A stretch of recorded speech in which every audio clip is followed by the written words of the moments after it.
Good afternoon, and thank you for taking the time to watch us set up the Energy Hub trailer for the first time.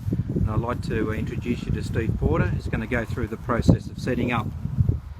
First thing, of course, is making sure that the wheel chocks are situated behind and in front of the wheels on each side of the trailer to ensure it has stability. We'll follow Steve around the trailer as he starts to set it up. Secondary to that, we deploy the trailer legs, the support legs and outriggers, locating those into place, and then wait for Steve to come around to the front. We set up the two swinging deployable arms for the front end of the trailer. These deploy outwards to ensure that the mast remains stable once it's fully deployed and upward. There's quite a lot of weight in the forward part of the trailer once the mast is established. You'll notice it's just simply a safety pin to hold the trailer into place, to hold the legs from hanging here on the road and back. Simple process.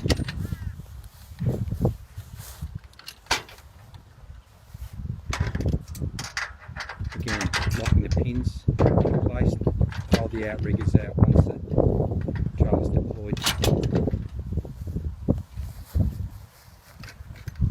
We're setting up the trailer today at the Serena Showgrounds in readiness for the Relay for Life event that's happening over the weekend here. So we thought we'd take this opportunity to provide this demonstration video, which we hope to produce onto YouTube later on today or early tomorrow morning. So outriggers are nearly deployed.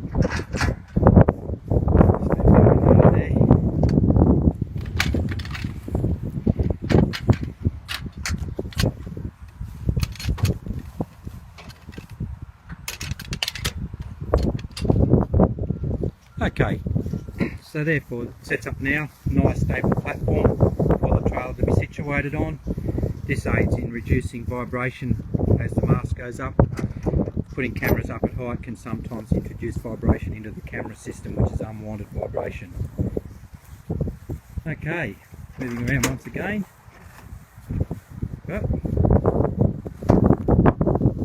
Okay, Steve's just opened the front boot.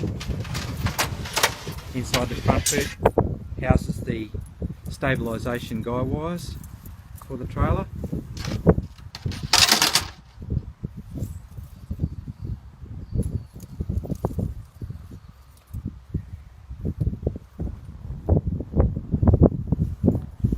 Okay, you'll see several cleats mounted on the uppermost part of the mast. Been fixed there. Hold the guide wires for the trailer.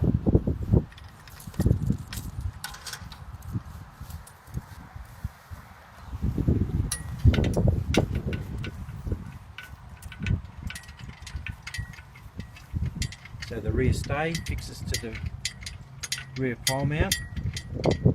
This rear pole here has been designed for the back of the trailer to hold the mast during transit.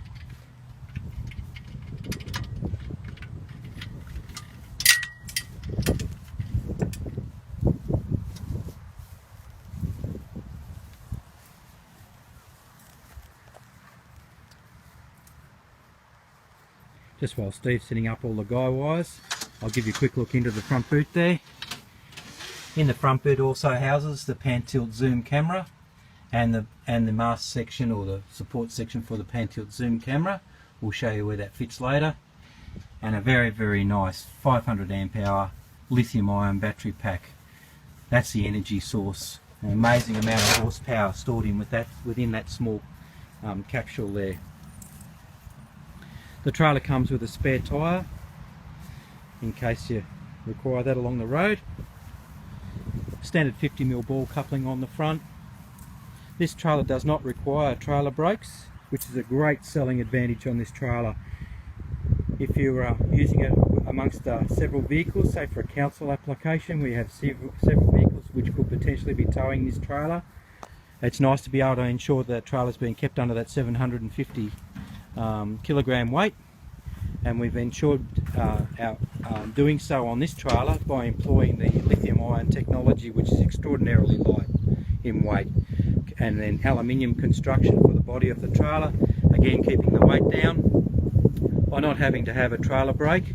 That gives us a huge advantage over our competitors, because now you don't need to worry about a trailer brake controller in every vehicle that you plan to tow this trailer with.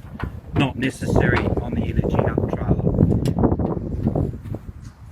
Okay, Steve's connected all the outrigger wires, and he's now deploying the PTZ that I showed you just a short while ago.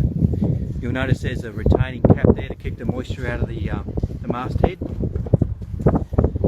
A very well designed connector, Ethernet connector for this PoE type camera into the end of the unit.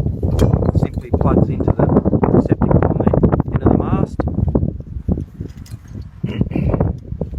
and that's located by a screw thread.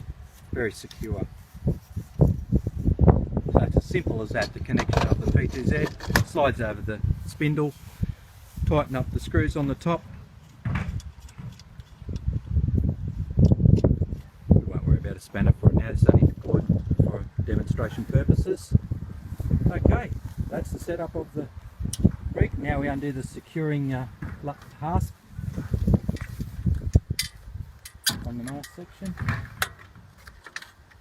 Flip over its captive nut. And up to the front of the trailer, is it now, Steve? Yep. Up we go. All the cameras are already fixed to the what we call the shark arms on the trailer, so it's ready for deployment.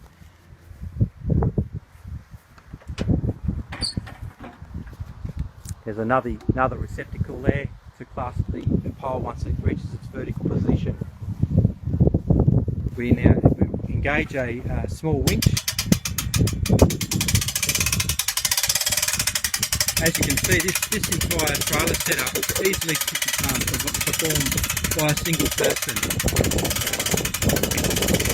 The trailer, in its design, we've made sure that the ergonomical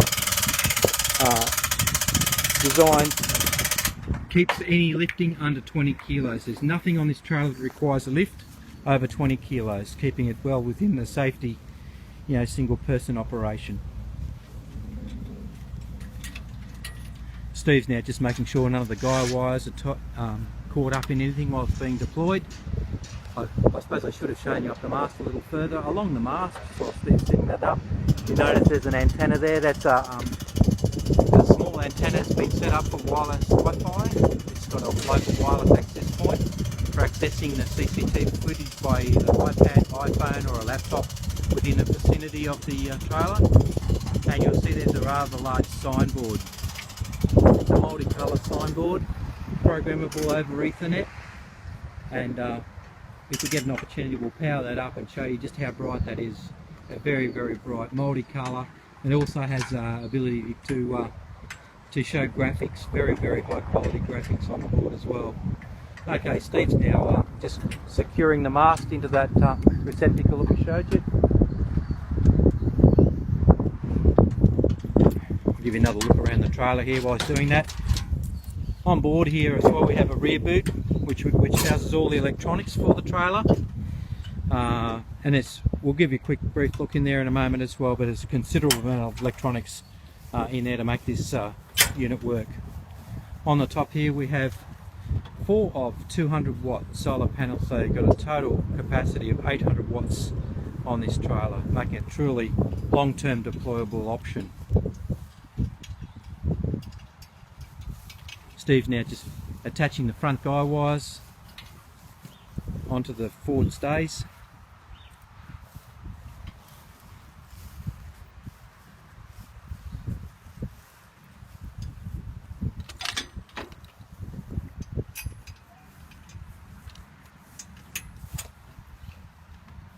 Once it's performed, we'll do a little bit of levelling up on the trailer just to make sure it's nice and level.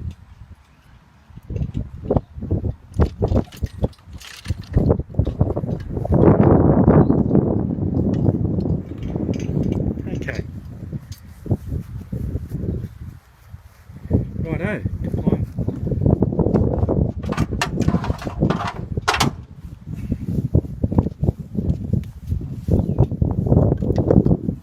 Okay, just Now it's just a process of levelling up the trailer.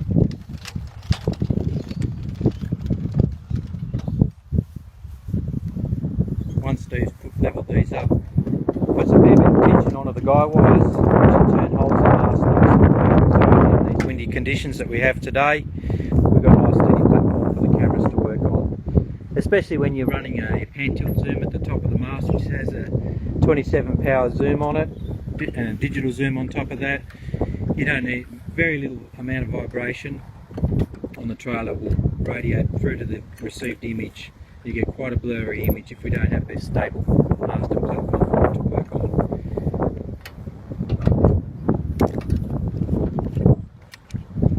The cameras up the mast, we have one pan tilt zoom camera. I'll just wander up there for a moment.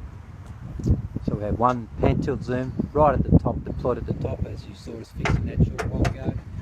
Further down we have two Pelco Sarix type cameras, and they are both day and night. They're 5 megapixel infrared illuminated cameras. Also up the mast, I'm not too sure we can see it from this angle, I'll come around the other way. We have installed also some LED lighting, flood lighting on the mast, which provides a little bit of additional lighting in nighttime conditions if required.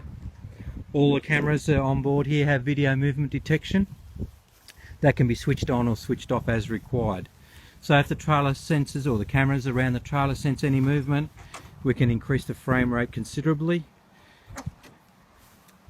There's a large storage device on the camera. I think it's about 300 gigabytes of storage on board, and additional hard drive capacity can be simply plugged in by USB. Okay, Steve's about to deploy the solar panels now. Very, very well designed this. All the cables are kept in that safety. What's the name of that thing there, Steve? Those little runners there, plastic runners. Energy chain. So the cables are all kept well and truly secured in the energy chain. They, as you can see, they just simply, it's such a smooth operation to deploy these things. And there you have it, 800 watts deployed. So what's it been, folks? Probably 5 or 6 minutes of setup, and Steve's been taking it fairly slowly to show us through the process. And there you have one energy trailer set up and ready to go. Just before we quit the video, I'll give you a quick look in the rear box to show you some of the technology in there. So this trailer is fully set up with GPRS. It's got, as I mentioned before, it's got Wi-Fi for local connection to the system. It's got a lithium-ion battery management system built into the system there. That's very, very necessary with these new high-power lithium-powered cells. This really is state-of-the-art equipment. You've got a DC to DC red arc charger built into the system there for powering the unit from the car while you're driving along. I won't go into all the details. Huge solar controller there. It's MPPT, latest state-of-the-art solar controller. Along the back wall, the engineering in this thing is just superb. Anyway, anyhow guys, thank you very much for taking the time. Look, I will just glance up, I see the trailer's just began to energise. I'm not sure you can see it. You may see a little bit of it there. That's a lovely little signboard. Anyway, thank you once again for taking the time to see our energy hub